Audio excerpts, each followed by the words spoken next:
여러분 안녕하세요. 오늘부터는 지금 이 시간에는 요한계시록 16장 12절부터 16절까지에 나와 있는 여섯째 대접 심판에 대해서 말씀을 나누어 보도록 하겠습니다. 먼저 12절 말씀을 읽어보겠습니다. 또 여섯째 천사가 그 대접을 큰 강 유브라데 소돔에 강물이 말라서 동방에서 오는 왕들의 길이 예비되었더라. 이제 진노의 일곱 대접을 땅에 쏟으라는 하나님의 명령을 여섯째 천사가 수행하는 것을 이 구절은 보여주죠. 여섯째 대접 심판은 세상이 끝날 때 불경건한 세력들을 결정적으로 처벌하시기 위해서 하나님이 그들을 함께 모으시는 것을 나타냅니다. 한마디로 표현하면 아마겟돈 전쟁의 장면들이 나오게 되죠. 큰 강 유브라데, 이것은 이제 유브라데 강에 대한 얘기는 여섯째 나팔 심판에서도 언급되고 여기에서 또 여섯째 대접 재앙에서도 언급이 되는 것이죠. 큰 강 유브라데는 현재의 유프라테스 강을 가리키죠. 여기서 말라서 이렇게 이제 큰 강 유브라데 소돔에 강물이 말라서 이거는 이제 신적 수동태로 되어 있죠. 이것은 이제 여섯째 천사가 대접을 그 위에 쏟은 결과로 유브라데 강이 말랐지만 그것은 궁극적으로 하나님의 심판의 권능에 의한 것이다. 하나님에 의해서 그렇게 마른 것이다. 이것을 나타내 주는 것이에요. 그런데 이 유브라데 강은 자연계에서는 한 번도 마른 적이 없어요. 그래서 여기에서 유브라데 강이 말랐다는 것은 하나님의 심판을 나타내기 위한 비유적 용법이 되는 것입니다. 영적으로 보면은 강물이 말랐다. 이 표현은요, 이제 적그리스도의 세력이 성도들을 공격할 수 있는 길이 준비되었다. 이렇게 해석을 해볼 수가 있는 것이죠.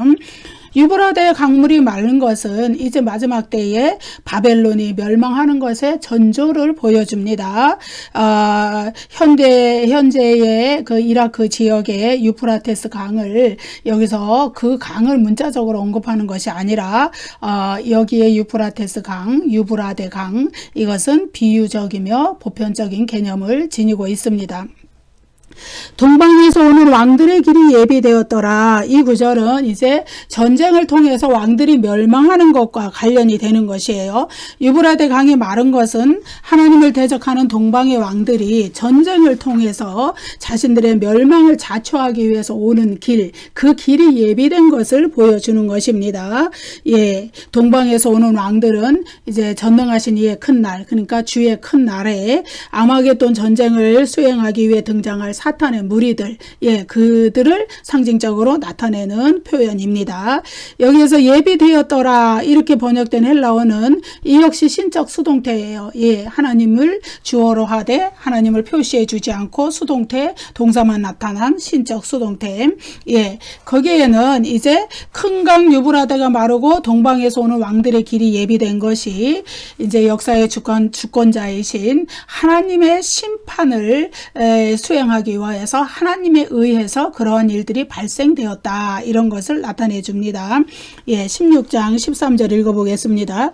또 내가 보니 개구리 같은 새 더러운 영이 용의 입과 짐승의 입과 거짓 선지자의 입에서 나오니 계시록 이제 16장 12절은 이제 하늘에서 여섯째 천사가 대접을 쏟아서 여섯째 대접 심판이 시작되었다는 것을 총괄적으로 나타내주는 표현이고 16장 13절부터 16절까지는 그 여섯째 대접을 쏟으니까 땅에서 여섯째 대접 심판이 어떻게 일어났는가, 발생했는가, 그것을 보여주는 구절들이죠.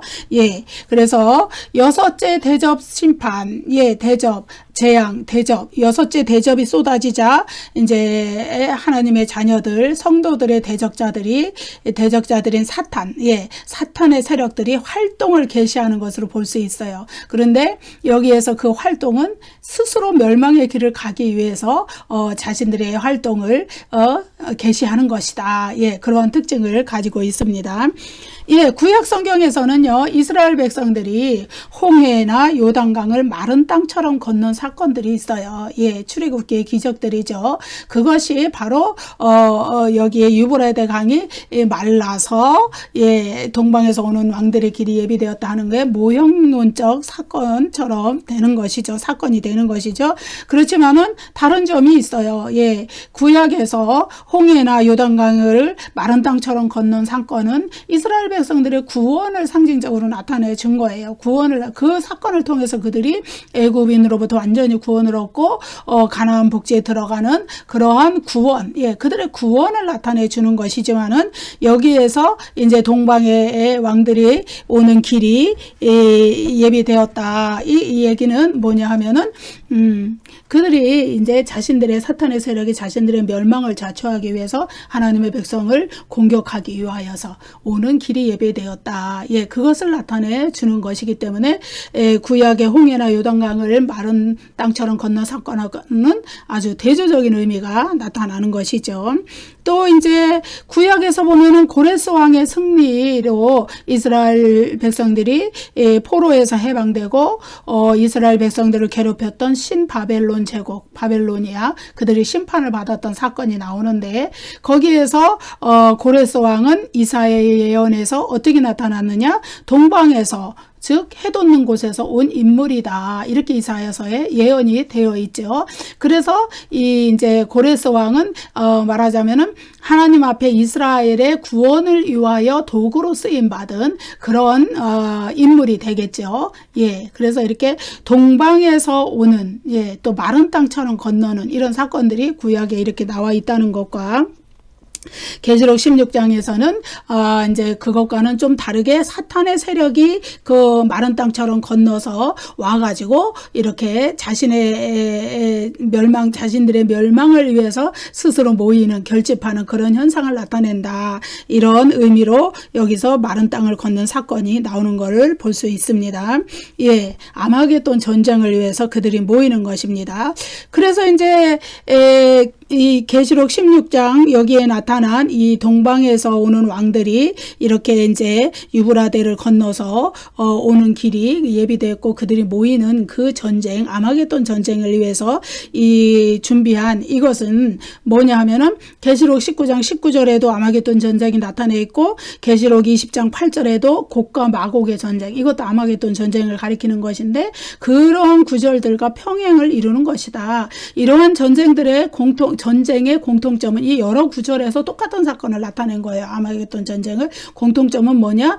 하나님의 자녀들, 하나님의 백성들, 성도들은 구원을 얻고 궁극적으로 그들은 심판과 멸망에 처해진다. 사탄의 세력들은 그런 의미를 담고 있죠. 그래서 이제 19장 19절과 20장 8절의 아마겟돈 전쟁에 대해서 조금 읽어보겠습니다. 19장 19절 또 내가 보매 그 짐승과 땅의 임금들과 그들의 군대들이 모여 그 말탄 자와 그의 군대와 더불어 전쟁을 일으키다가 여기서 그 말탄 자와 그의 군대 이거는 재림하신 그리스도와 재림하신 그리스도를 따르는 성도들의 무리를 의미합니다. 그래서 이 사탄의 무리들 짐승 땅의 임금들 그들의 군대들 사탄의 추종자들 이들이 모여서 재림하신 그리스도와 싸우다가 재림하신 그리스도께 패해서 불못에 던져지는 사건을 묘사해 주고 있어요. 바로 그 다음 절에 짐승이 잡히고 그 앞에서 표적을 행하던 거짓 선지자도 함께 잡혔으니 이는 짐승의 표를 받고 그의 우상에게 경배하던 자들을 표적으로 미혹하던 자라. 이 둘이 산채로 유황불 붙는 못에 던져지고 예, 짐승 거짓 선지자 예, 그들이 불못에 패해서 불못에 그 전쟁에서 아마겟돈 전쟁에서 패해서 불못에 던져진다. 최후의 심판을 받아서 그런 의미를 20절에 19장 20절에서 나타내지고 있죠. 다시 20장 8절 7절부터 읽을게요. 천년이 차며 사탄이 그 옥에서 놓여 나와서 땅의 사방 백성 곧 곡과 마곡을 미혹하고 모아 싸움을 붙이리니 그 수가 바다의 모래 같으리라. 예, 천년왕국이 지난 후에 사탄이 이제 그 옥에서 놓여 나와서 자신의 추종자들을 다 모아서 곡과 마곡을 모아서 성도들을 공격하는 총공격하는 아마겟돈 전쟁을 또 일으키게 된다. 예, 그래서 그때에 이제 그 아마겟돈 전쟁 그러나 그 결과도 또 그 다음 절에 보면은 결국은 사탄이 잡혀서 불못에 던져지는 걸로 귀결이 됩니다. 그런데 여러분, 여기서 우리가 알 수 있는 것은 계시록 20장 8절에서는 사탄이 성도들을 총 공격하는 아마겟돈 전쟁이 있어요. 이것은 뭐냐면 그리스도의 재림 직전에 일어나는 일이에요. 그리스도의 재림 직전에, 그래서 성도들이 재림 직전에 적그리스도가 가장 활성화가 되고 가장 왕성하게 활동할 때 성도들에게는 가장 큰 환란이 오는 시기가 여기에 닥치는 것이죠. 그래서 그 아마겟돈 전쟁이고, 그 다음에 19장 19절에서 나타낸 아마겟돈 전쟁은 그렇게 성도들을 총 공격하는 사탄의 총공격이 있는 그 아마겟돈 전쟁의 와중에, 그 진행되는 중에 그리스도께서 재림하셔서, 그들을 그 사탄의 세력들과 싸우시고 그들을 최후의 심판을 통해서 불못에 던져 넣으시는 그 장면을 묘사해 주는 것이 19장 19절부터 20절입니다. 여러 번 말씀드렸지만은 요한계시록은 연대순의 전개를 가지고 있지 않아요. 그래서 똑같은 사건을 여기 계시록 16장에서도 나타내주고 19장에서도 나타내주고 20장에서도 이야기하고 있는 것입니다. 자, 여섯째 대접 재앙이 전쟁을 통한 심판의 이미지를 이와 같이 가지고 있다. 그럼 무슨 전쟁인가? 아마겟돈 전쟁이다. 그것은 최후의 물리적인 전쟁이 아니라 영적 전쟁이다. 어떤 지역에서 일어나는 특정한 지역 간의 어떤 특정한 세력 간의 물리적 전쟁이 아니라 사탄의 세력과 또 그리스도를 따르는 성도들과 또 나중에는 재림하신 그리스도와 이렇게 일어나는 최후의 영적 전쟁이고, 이 영적 전쟁을 통하여서 사탄과 짐승과 거짓 선지자는 불못에 던져지고 그 추종자들도 불못에 던져지는 그런 결과를 가져온다는 것이죠. 이제 그래서 계시록 16장 13절 14절은 이제 그러한 전쟁을 위해서 이제 사탄, 짐승, 거짓 선지자가 총 그들의 추종자들, 그런 영적 전쟁을 위해서 자신의 추종하는 왕들을 모으는 그런 장면이 되는 것입니다. 그래서 계시록 16장 10절에서 또 내가 보매, 이거는 이제 환상의 장면이 전환되었다. 그럴 때마다 나오는 그러한 용어이죠. 그 다음에 여기에 개구리 같은 새 더러운 영이 세 군데의 출처로부터 나옵니다. 어디냐? 용의 입으로부터, 짐승의 입으로부터, 거짓 선지자의 입으로부터 나오는 것이죠. 용은 사탄을 가리키는 말이죠. 그 다음에 짐승은 계시록 13장에 바다에서 나온 짐승, 즉 적그리스도를 이야기합니다. 그리고 그 적그리스도는 용에게서 권세와 보좌와 능력을 받은 그런 존재이죠. 그 다음에 거짓 선지자는 계시록 13장에 땅에서 나온 짐승. 그런데 계시록 13장 11절에서는 땅에서 올라온 짐승이라고 표현이 되어 있는데, 여기에서는 동일한 존재를 가리켜서 뭐라 그러냐? 거짓 선지자다. 거짓 선지자라는 말이 여기에서 이제 처음으로 등장을 하는 것이죠.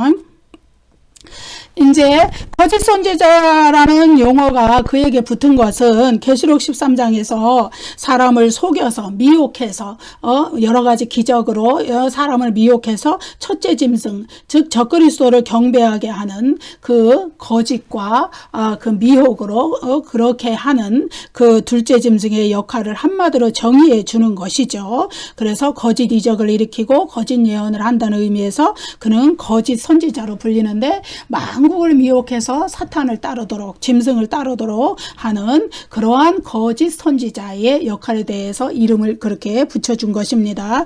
그래서 거짓 선지자의 활동은 교회 밖에서 이루어질 뿐만 아니라 교회 안에서도 거짓 교사의 가르침이 있기 때문에 우리가 영적으로 이것들을 잘 분별해 나가야 될 줄로 믿습니다. 새 더러운 영이다. 새 더러운 영, 셋, 트리아, 헬라어로 트리아. 이건데, 이제 용, 짐승, 거짓 선지자의 입에서 나오는 더러운 영을 가리키는 것이죠. 그들은 이제 성부, 성자, 성령 삼위일체 하나님을 모방해서 자기네들도 용, 짐승, 거짓 선지자 이렇게 하는 것이죠. 개구리 같은 새 더러운 영은 16장 14절에서는 뭐라고 되어 있느냐 하면은 귀신의 영이다 이렇게 표현이 되어 있어요. 더러운 영은 신약 성경 마가복음이나 사도행전이나 이런 데서는 더러운 귀신, 또 동일한 헬라어가 더러운 귀신으로 번역이 되어 있어요. 근데 여기서 개구리 같은 새 더러운 영이라고 이렇게 표현을 했죠. 그러면 여기서 개구리 같은 이것은 무엇을 의미하느냐? 여러분 개구리 재앙이 애굽의 10재앙, 애굽의 출애굽기 10재앙 중에 개구리 재앙이 들어 있었죠. 이 개구리 재앙은 애굽에서 이제 헤크트 여신, 헤크트 여신이라는 개구리 부활의 여신이라고 불리고 개구리로 상징된 헤크트 여신을 심판한 재앙이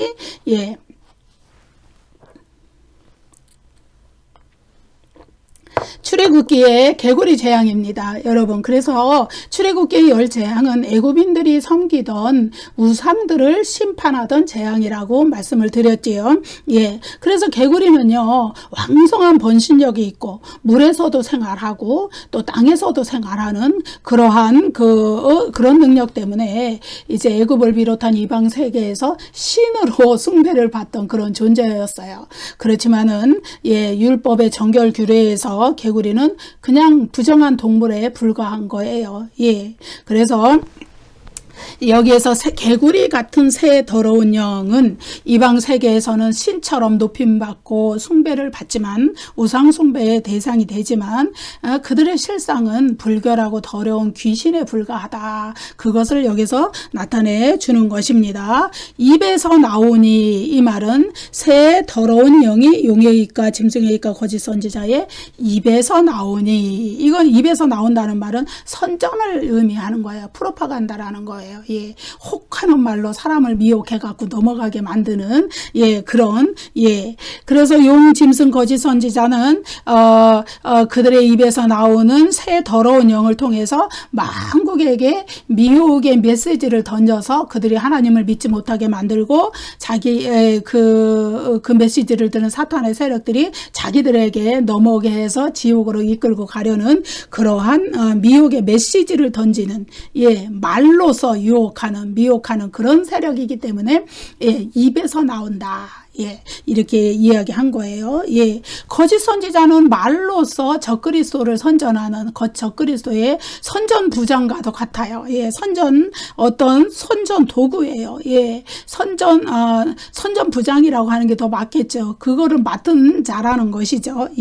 그래서 개구리 같은 새 더러운 영, 그들의 말을 통하여서 입에서 나오는 말을 통하여서 많은 사람들을 지옥으로 이끌고 가는 그 새 더러운 영, 그 영의 귀신의 역할, 그것을 우리가 보게 되는 거죠. 사람을 통해서 비록 말을 들어보면은 저것이 사람의 말 같지만은 그러나 하나님을 믿지 못하게 만드는 사탄에게 미혹되게 넘어가게 만드는 적그리스도로 섬기게 만드는 그런 말들이 사람의 입을 통해서 나올 때 그들을 속에서 역사하는 귀신의 영을 우리가 볼 줄 알아야 된다는 것이죠. 16장 그렇지만은 예수 그리스도의 입에서 나오는 말씀의 검, 요한계시록에서는 그걸 다 검이라고 표현을 했거든요. 그리스도의 입에서 심판의 검이 나온다. 말씀의 칼이라는 얘기예요. 그 진리의 말씀으로 이제 우리는 이 새 더러운 영의 미혹의 그 입에서 나오는 미혹의 메시지들을 착착착 쳐내고 이겨내야 되는 것이죠. 16장 14절 읽어보겠습니다. 그들은 귀신의 영이라 이적을 행하여 온 천하 왕들에게 가서 하나님 곧 전능하신 이의 큰 날에 있을 전쟁을 위하여 그들을 모으더라. 여기서 용, 짐승, 거짓 선지자 입에서 나오는 새 더러운 영, 그것이 바로 사탄에게 속한 마귀적인 속성을 지닌 귀신의 영이라고 아주 이렇게 명백히 표현이 돼서 나오잖아요. 귀신들은 타락한 천사들의 무리예요. 사탄이 하나님께 반역할 때 그들의 사탄에게 가담을 했고 지금도 사탄의 지배 아래에 소속되어 있는 그런 악한 영들. 그래서 하늘의 전쟁에서 큰 용이 미가엘에게 패배해서 땅으로 내쫓길 때 그의 사자들도 함께 내쫓겼다. 계시록 12장 7절 8절 9절에서 이런 얘기를 하죠. 그 귀신들이라는 거예요. 그 용에게 속한 그 귀신들, 그 사자들, 그들이 바로 귀신의 영으로서 이 땅에서 활동을 하는 것이죠. 예, 그래서 우리가 거짓 신을 섬기고 이방신을 섬기고 우상을 섬기는 모든 배후에는 이런 귀신의 영들이 역사하는 것이죠. 그래서 계시록 9장에서 뭐라고 하냐면은 보거나 듣거나 말하거나 걷지 못하는 우상, 목석의 신들, 우상들. 예. 그런데 그들은 아무 보거나 듣거나 이렇게 못한다는 거는 살아있지 않다는 거예요. 죽은 거라는 거예요. 사람이 만들어 세운 그냥 물건 형상에 불과하다는 거예요. 그런데 그 우상의 형상 자체가 무서운 게 아니라 그 속에 그것을 섬기는 사람들의 마음속의 역사에 들어오는 그 배후에 있는 귀신의 영, 그것이 예, 우리가 경계하고 물리쳐야 된다는 것이죠. 예. 그래서 귀신들은 사람들이 이제 하나님을 믿지 못하게 만들고 그리스도를 또 영접하지 못하게 만들고 또 성도들을 미혹하고 유혹해서 죄에 빠지게 이끌어가고 또 하나님의 교회를 무너뜨리려고 공작을 하고 그런 귀신들. 예. 그런데 귀신들은 강력한 군대를 형성하고 있다는 것을 성경에서 우리가 이미 배웠죠. 예. 그들은 귀신의 영이라 이적을 행하여 예. 이 구절에서는 예. 이 구절의 헬라어 구문에는 가르라는 헬라어 접속사가 붙어 있어요. 그거는 뭐냐면 왜냐하면 뭐뭐시기 때문이다. 그런 뜻을 가지고 있어요. 그럼 다시 말해서 그들은 귀신의 영이기 때문이다. 이런 의미예요. 예. 그러면은 용, 짐승, 거짓 선지자의 입에서 나온 새 영이 더러운 영으로 불리고 간주되는 이유는 그들은 귀신의 영이기 때문이다. 왜냐하면 그들은 귀신의 영이기 때문이다. 이런 의미죠. 예, 귀신의 영은 예, 이적을 행하여서 세상을 미혹합니다. 계시록에서 이적 혹은 표적. 예, 이것은요 이제 두 가지 의미를 가지고 있어요. 동일한 헬라어를 쓰지만 두 가지 의미를 가지고 있어요. 하나는 그 하나님의 구속 계시와 관련된 긍정적인 의미. 예.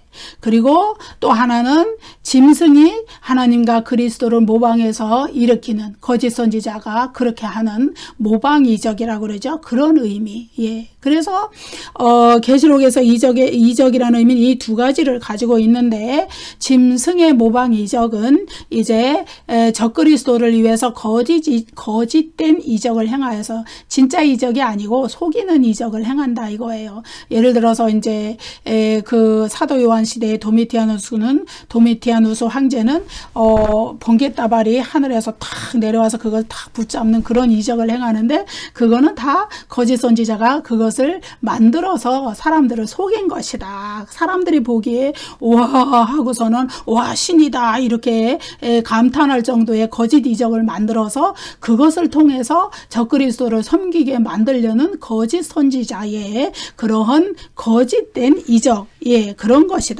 그런 이적을 행하여서 사람들의 마음을 훔치는 것이죠. 하나님을 믿지 못하게 이방신 혹은 황제가 진짜 신이다 이렇게 거짓으로 인식시키는 것이죠.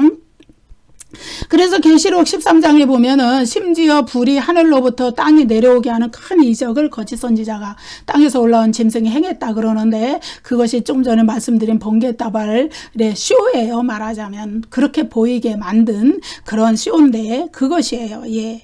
그런데 여러분 계시록 11장에서 두 증인은 복음 증거를 위해서 예. 그래서 회개와 구원을 이끌어내기 위해서 입으로 나오는 불, 예. 그에서 불은 말씀의 불을 의미해요. 그것으로 통하여서 사람들을 회개와 구원에 이르게 하기 위하여서 그런 일을 하지만은 그러한 모든 것들을 흉내내서 행하는 자는 바로 거짓 선지자이고 그들은 사탄에 소속된 자들이고 그것을 보고 거기에 속아 넘어가는 자들을 지옥으로 끌고 가기 위한 미혹의 영들의 역사다. 그래서 여러분 예수님 믿으면서 너무 기적, 이적 이런 것을 너무 사모하고 너무 흠모하고 그러지 마세요. 예. 그건 뭐냐 하면은 요한복음에도 보면은 예수님께서 이제 요한복음은 둘로 나뉘죠. 전반부는 표적의 책이고 후반부는 영광의 책인데 표적의 책이라 하면 예수님께서 표적을 통하여서 표적을 행하심으로써 그 표적을 통하여서 사람들이 자기를 믿고 믿게 하도록 믿음으로 이끌기 위해서 행하신 표적들이 적혀 있는 책이 전반부입니다. 그런데 뒤에는 영광의 책이에요. 영광의 책이라는 건 뭐냐 하면은 십자가를 지심부터 예수님의 영광이 시작이 되는 거예요. 영광 받으심이 십자가와 부활과 하늘로 승천하신가 이런 모든 것들, 그 고난의 길이 영광의 길로 이렇게 나타나 있어요. 예, 고난을 통해서 영광 받으신 예수에 대해서 말씀하시는데, 그 뭐냐 하면은 표적이라는 것은 예수 믿고 우리가 표적, 기적, 예를 들어서 이제 가장 대표적인 것이 흔히들 아픈 사람들이 사모하는 치유의 기적이겠죠. 신유의 기적이고, 그러한 역사들을 우리에게 주시는 것은 그것을 통하여서 궁극적으로는 하나님을 믿고, 살아계신 하나님을 믿고 예수님의 그 능력을 믿게 하기 위함이지, 치유, 기적 이거 자체가 목적이 아니라는 거예요. 근데 거기에만 너무 매몰되어 있으면은 자칫하면은 우리가 또 하나님의 뜻 가운데, 하나님의 섭리 가운데 환난을 당하고 그럴 때에 시험에 빠질 수가 있어요. 믿음을 버릴 수가 있어요. 그렇기 때문에 기적이 목적이 아니라는 거예요. 이적이 목적이 아니라는 거예요. 사탄도 그 이적을 통하여서 우리에게 역사에 들어온다는 것을 우리가 믿고, 주님을 믿되 열심히 기도하고 기적을 체험할 수는 있지만 그것 자체가 우리 신앙의 목적은 아니라는 거. 그래서 유명한 말씀은 그리 아니하실지라도, 다니엘서에 보면은 구원하시지 않아도, 하나님께서 우리를 이 풀물골 가운데서 구원해 주시지 않아도 느부갓네살 왕에게 절하지 않겠다. 그런 믿음의 결단들이 우리에게 필요한 것이죠. 아무튼 이적, 사탄도 이적을 통하여서 사람들을 미혹한다. 온 천하 왕들에게 가서 그들을 모으더라. 이것은 이제 새 영이죠. 귀신의 영. 그러니까 용과 짐승과 거짓 선지자의 입에서 나온 새 더러운 영. 입에서 나온 새 더러운 영이 온 천하 왕들에게 가서 그들을 모았다. 이것은 이제 어떤 목적을 가지고 그렇게 하는 것을 보여주는 거예요. 그 목적은 뭐냐? 사탄, 짐승, 거짓 선지자, 이 사탄의 총 세력들이 이제 그들의 군대들을 모아서, 그들의 추종자들, 왕들, 이들을 모아서 이제 전능하신 이의 큰 날에 하나님과 싸우기 위해서 그 열방들을 불러 모으는 역사를 나타내 주는 거예요. 하지만 그들은 역설적으로 전능하신 이의 큰 날, 이 전능하신 이의 큰 날이라는 것은 하나님의 심판의 날을 의미하는 것이에요. 역사적 종말에 일어날 심판의 날, 최후의 심판의 날. 그래서 그 날에 멸망을 당하기 위해서 모이고 있는 것이에요. 그래서 사실은 그들이, 사탄의 세력들이 그들 자신의 목적을 이루기 위해서 이렇게 움직이는 것 같지만 그 모든 것은 하나님의 주관하에, 하나님의 섭리하에 들어있다. 악한 자들이 멸망을 당하기 위해서 스스로 모이는 것. 사실 그들은 멸망을 당하기 위해서 모인다고 생각하지 않아요. 그들은 총 결집해서 성도들을 공격하기 위해 모이는 거예요. 그러나 이제 그것은 결과적으로 하나님의 관점에서 우리가 보면은 멸망을 당하기 위해서, 최후 심판을 당하기 위해서 총 결집하는 것이다. 그래서 구약 예언서들의 이러한 스스로 멸망을 당하기 위해서 악한 자들이 모이는 이런 것들은 구약 예언서에서 요엘서, 미가서, 스바냐, 스가랴 여러 구절에서 나와 있게 되는 것이죠. 그래서 이제 계시록 16장 16절에는 그들이 모이는 곳이 아마겟돈이라는 장소라고 나와 있어요. 이 아마겟돈이 어떤 곳인가는 이제 다음 시간에 더 자세히 말씀을 드리겠습니다. 새 영이 히브리어로 아마겟돈이라 하는 곳으로 왕들을 모으더라. 그런데 여러분 여기에 평행구절이라는 것이 있어요. 평행구절은 같은 의미, 같은 일을, 같은 사건 이런 것을 나타내는 구절이라 이 얘기죠. 그 구절이 4구절 정도 되는데 그 구절들을 제가 지금 읽겠습니다. 먼저는 16장 14절, 지금 우리가 공부하고 있는 이 구절이죠. 다시 한번 읽을게요. 그들은 귀신의 영이라 온 천하 왕들에게 가서 하나님 곧 전능하신 이의 큰 날에 있을 전쟁을 위하여 그들을 모으더라. 그 다음에 이제 16장 16절 조금 전에 읽었죠. 새 영이 히브리어로 아마겟돈이라 하는 곳으로 왕들을 모으더라. 예. 그 다음에 19장 19절. 예. 또 내가 보내 그 짐승과 땅의 임금들과 그들의 군대들이 모여 그 말탄 자와 그의 군대와 더불어 전쟁을 일으키다가, 예. 그 다음에 20장 7, 8절. 천년이 참에 사탄이 그 옥에서 놓여 나와서 땅의 사방에서 곡과 마곡을 미혹하고 모아 싸움을 붙이리니 그 수가 바다의 모래 같으니라. 예. 여기서 이제 쉬나고라는 헬라어 동사가 있어요. 그것은 뭐냐면 함께 모이다, 함께 모으다, 함께 모인다, 함께 또 모으다, 뭐 이런 의미들을 가지고 있는 동사인데, 이 네 구절에서 다 이 동일한 쉬나고 동사가 사용이 되었습니다. 예, 능동태로도 사용되고 수동태로도 사용되었는데, 이 의미는 뭐냐? 마지막 날에 적대적인 세력들, 사탄의 세력들이 하나님의 백성들과 맞서 싸우기 위해서 총체적으로 모여든다는 모티브를 나타내는 그런 동사가 쉬나고인데, 쉬나고, 예, 이 동사가 이 네 구절에서 동일하게 사용이 돼서 이것은 다 동일한 아마겟돈 전쟁을 가리키는 것이라는 것을 우리가 알 수 있습니다.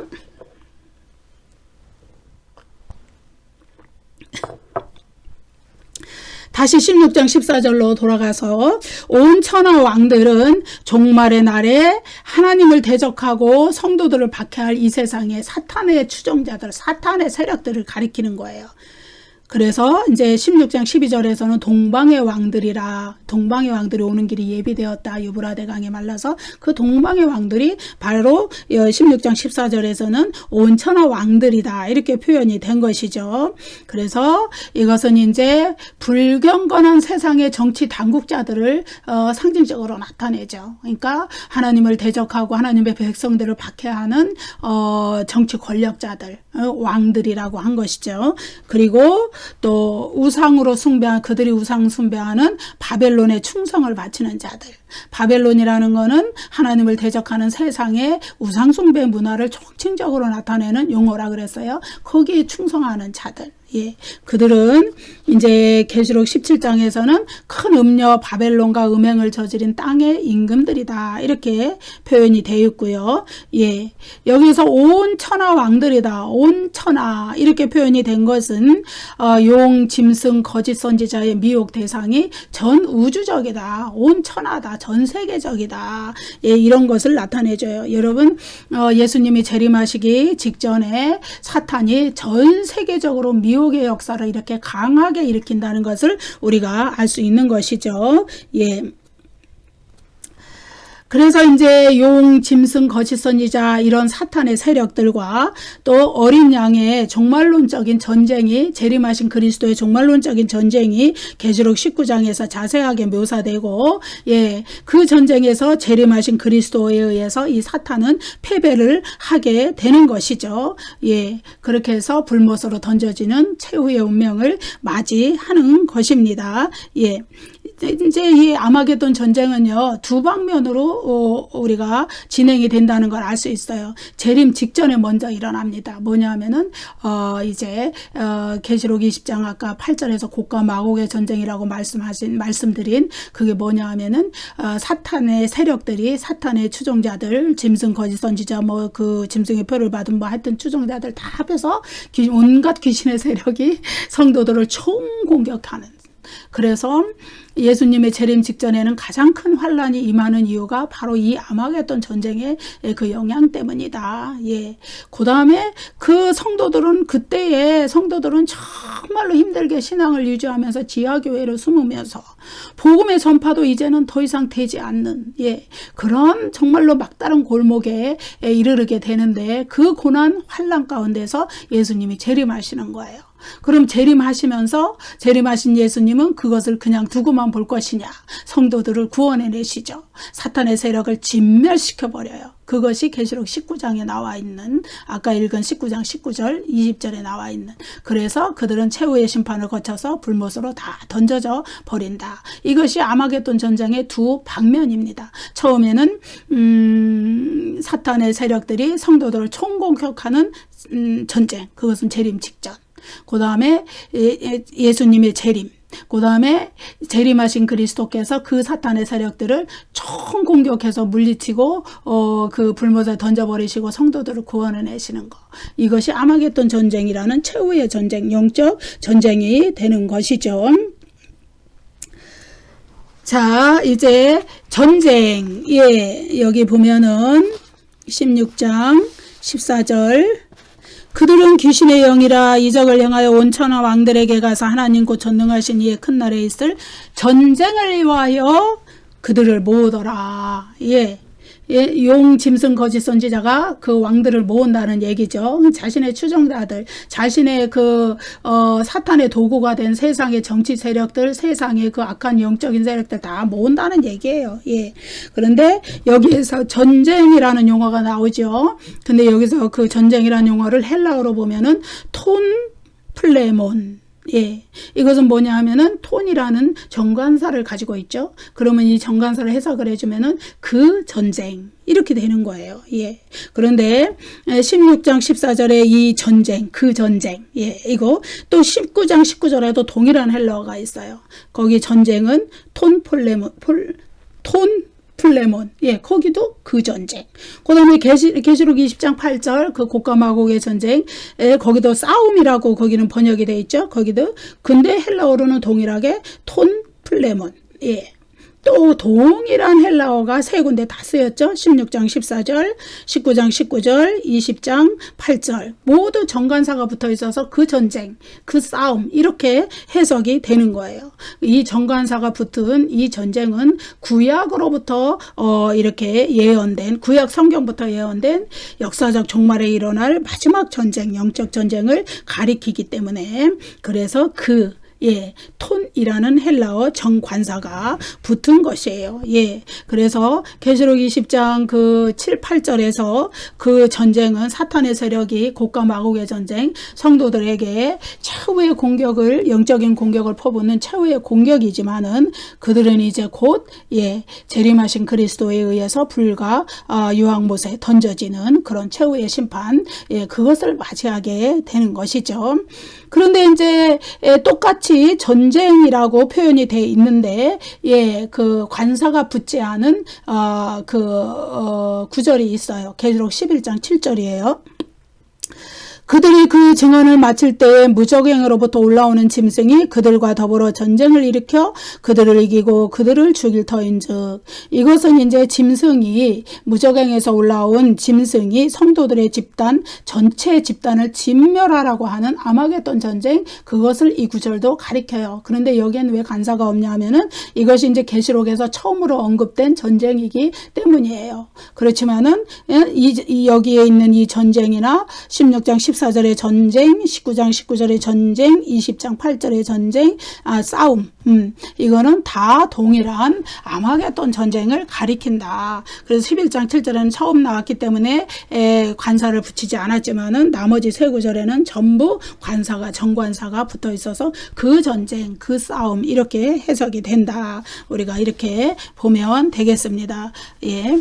그 다음에 이제 아마겟돈 전쟁, 예, 사탄이 성도들을 총 공격하는 아마겟돈 전쟁, 그것은 재림 직전에 일어나기 때문에 아직은 최후의 심판이 시작되기 직전, 예수님이 재림하셔야 최후의 심판이 시작이 되니까, 예, 그렇지만은 아주 가까이 최후의 심판에 맞닿아 있는 지점이죠. 이제 땅 하고 예수님이 재림하시면 최후의 심판은 그냥 시작이 되는 것이기 때문에, 예, 그래서 그때는 성도들이 가장 견디기 힘든 환란이지만은, 대환란이 일어나지만은 그 환란의 끝에 재림하신 그리스도께서 오셔서, 예, 구해내신다, 성도들을. 그렇기 때문에 우리에게 요한계시록에서 계속 말씀하고 있는 것은 인내하는 믿음이에요.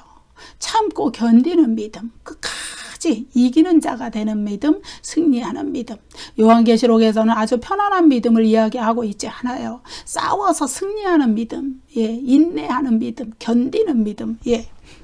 그리고 이제 재림하신 그리스도는 이제 그들의 세력이 용짐승 거짓 선지자가 성도들을 공격하는 총공격하는 그 싸움을 재림하신 그리스도가 이제 성도들을 대신해서 또 성도들을 이끌고 같이 싸우시는 거예요. 싸워가지고 그들에게 승리를 거두시고 그들은 이제 최후의 심판에 처해진다. 그래서 불과 유황못에 떨어진다. 예.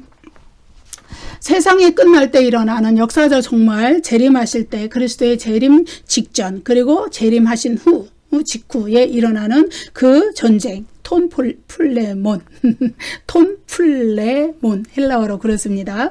이것은 이제 구약 성경 에스겔서, 요엘서, 스바냐서 여러 군데서 예언이 되어 있고 신약 성경에도 예언이 되어 있어요. 예컨대 데살로니가후서 2장 8절 이런데 이 최후의 전쟁이 발생하는 날은 언제냐? 전능하신 하나님 곧 전능하신 이의 큰 날에 발생을 한다. 이것은 이제 16장 14절에서 이렇게 되어 있고 6장 16절 17절에서는 뭐라 그랬냐면 하나님과 어린 양의 진노의 큰 날이다. 최후의 심판이 임하는 날이죠. 예, 그렇게 표현이 되어 있어요.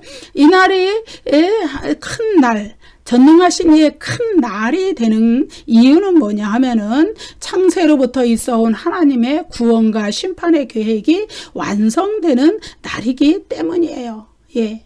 그럼 뭐냐 하면은 구원이 완성되는 날이에요. 이 최후의 심판을 거쳐서 이제 불과 유황못에 들어갈 자는 다 들어가고 그리고 구원받은 자들은 이제 부활한 몸을 가지고 새하늘과 새 땅으로 들어가서 영원한 천국에서 살게 되기 때문에 구원의 완성이 이루어지고 심판의 완성이 이루어지는 그렇기 때문에 그날은 하나님의 계획이 완성되는 날이기 때문에 큰 날이 된다. 그래서 하나님께서 결정적으로 불의한 자를 심판하셔서 그들을 불못에 던져버리는 날. 그 전쟁은 그래서 아마겟돈 전쟁은 물리적 전쟁이 아니라 최후의 영적 전쟁이 된다. 귀신의 세력들, 사탄의 세력들은 그 전쟁을 위해서 집결을 하고 모아서 그래서 성도들을 총공격하지만은 그러나 그 사탄의 전쟁과 교회 공동체와의 전쟁에서 성도들이 승리할 수밖에 없는 것은 성도들은 예수님이 계시기 때문에 재림하신 그리스도에 의해서 그들은 사탄의 세력들은 박살이 나게 된다. 자, 이제 아마겟돈 전쟁을 이제 특별히 어떤 지역과 지역의 어떤 나라와 어떤 국가와 국가 간의 물리적인 전쟁으로 해석하는 그런 해석들이 있어요. 그 해석은 뭐냐 하면은 바로 이제 세대주의자들이 선호하는 해석이죠. 특정한 국가 간의 전쟁, 뭐 이렇게 보는. 예를 들면 레이건 대통령은 자신이 아마겟돈 전쟁을 수행한다고 생각을 했다고 그래요. 그리고 레이건은 곡과 마곡을 러시아 혹은 악의 제국 그런 걸로 생각을 했다. 이렇게 나옵니다. 그렇지만은 아마겟돈 전쟁은 이렇게 세상적인 국가와 국가 간의 전쟁, 어떤 지역과 전쟁, 물리적인 세력들 간의 전쟁 그것이 아닙니다. 그것은 예수님 재림 직전에 사탄의 세력과 성도들과의 영적 전쟁이고 이것이 이제 첫 번째 단계죠. 그 다음에 이제 예수님의 재림이 일어나고 재림하신 그리스도와 사탄의 세력과의 또 영적 전쟁 이것이 두 번째 단계예요. 이 두 단계를 거쳐서 사탄과 그 추종 세력들은 짐승 거짓 선지자 짐승의 표를 받은 악한 영들을 가진 자들 다 불못으로 던져지고 정리가 되어 버리는 거예요. 이제 그래서 새하늘과 새 땅이 열릴 수 있는 이제 그 시작이 새하늘과 새 땅에는 사탄의 세력 죄의 세력 그런 것들이 전혀 없기 때문에 아픔도 눈물도 고통도 없는 것인데 그 이유는 그들이 다 불못에 던져지고 다시는 구원받은 백성들과 함께하지 못하기 때문이다. 그것을 그렇게 하시는 전쟁이 마지막 영적 전쟁이 바로 아마겟돈 전쟁입니다. 자, 성경 전체에서요 주의 날이라는 용어는 두 가지로 사용이 되었어요. 오늘 좀 강의가 길어져서 죄송합니다. 조금만 더 하면 됩니다. 두 가지로 사용이 되는데 첫째로 그리스도의 탄생부터 재림까지 다시 말해서 초림부터 재림까지 이어지는 긴 종말의 의미를 주의 날이라고 표현을 합니다. 뭐냐 하면은 이것은 이제 종말의 시작 그리고 종말의 진행, 종말의 완성을 포함하는 아주 긴 기간입니다. 예, 둘째로 이 주의 날이라는 거는 역사적 종말에 최후의 심판이 있게 되는 역사의 마지막 시간들을 말하는 거예요. 바로 이 아마겟돈 전쟁을 거쳐서 악한 세력들이 총 정리되는 그 시간들, 예, 그것이 주의 날입니다. 그래서 역사의 마지막에 임할 이 주의 날, 재림 때에 임할 주의 날, 이것은 하나님께서 세상 일에 극적으로 직접적으로 개입하셔서 그리스도로 말미암아 이런 모든 심판이 완성이 되는 때다. 그래서 주의 날에 대해서 구약 성경은 자주 이야기하고 있고, 예, 그 중에서 역사의 마지막에 오는 주의 날, 이것은 심판의 완성이고 구원의 완성이 이루어지는 그리스도의 재림과 더불어서, 예, 그러한 날이 되는 것이죠. 그래서 그 마지막 그 전능하신 이의 큰 날, 주의 날, 거기에서 하나님께서 악의 세력에, 사탄의 세력에 완전한 승리를 거두시고 죄를 완전히 심판하시고 이제 하나님의 나라가, 영원한 나라가 완성되는 그날, 그날이, 예, 바로 전능하신 이의 큰 날이고 주의 날이에요. 예. 그것은 어느 하루를 가리키는 게 아니라 어떤 이 기간을 가리키는 것이죠. 일정한 기간을. 그 시점은 그리스도의 재림 무렵이다. 재림 때다. 예. 그래서 전능하신 이의 큰 날은 마지막 영적 전쟁의 날이고, 그날에는 하나님을 대적하는 인간의 제도, 바벨론으로 상징되는 그 제도 전체가 다 멸망하고 하나님의 영원한 나라가 세워지는 그 날이 된다는 것이죠. 그래서 그날은 계시록 11장 17절에서는 주 하나님 곧 전능하신 이가 친히 큰 권능을 잡으시고 왕노릇하는 날이다. 예. 예, 세상 나라가 우리 주와 그리스도의 나라가 되는 날이다. 계시록 11장 15절이죠. 이것은 뭐냐 하면은 이 세상에 사탄이 왕성하게 활동할 때, 사탄에게 소속되었던, 오죽하면 그 사탄을 가리켜 요한복음에서는 이 세상 임금이다. 예수님이 그렇게 말씀하셨잖아요. 이 세상 임금 노릇을 하는, 사실은 그 모든 권세는 하나님께 속한 것이고 하나님과 어린 양의 것이지만은 그것을 찬탈해서 자기 것인 것 마냥 활동하면서 사람들을 미혹해서 속이고 그들의 영혼을 뺏어가는, 지옥으로 끌고 가는 그러한 역사들, 그러한 모든 것들이 다 정리가 돼서 이제 이 세상 나라가 진정으로 우리 주와 그리스도의 나라가 되는, 여기서 우리 주는 하나님을 이야기하죠. 그래서 그 날, 예, 그 날이라는 거예요. 계시록 11장 15절에서 얘기하는 그것이 전능하신 이의 큰 날이고 주의 날이고 구약으로부터 예언되어 온 그 주의 날이다. 예, 그날은 그리스도께서 재림하신 날이고 최후의 영적 전쟁인 아마겟돈 전쟁에서 그리스도의 입에서 예리한 검이 나와서 순식간에 원수들을 멸하시는, 계시록 19장 11절부터 21절에 그 내용이 나오죠.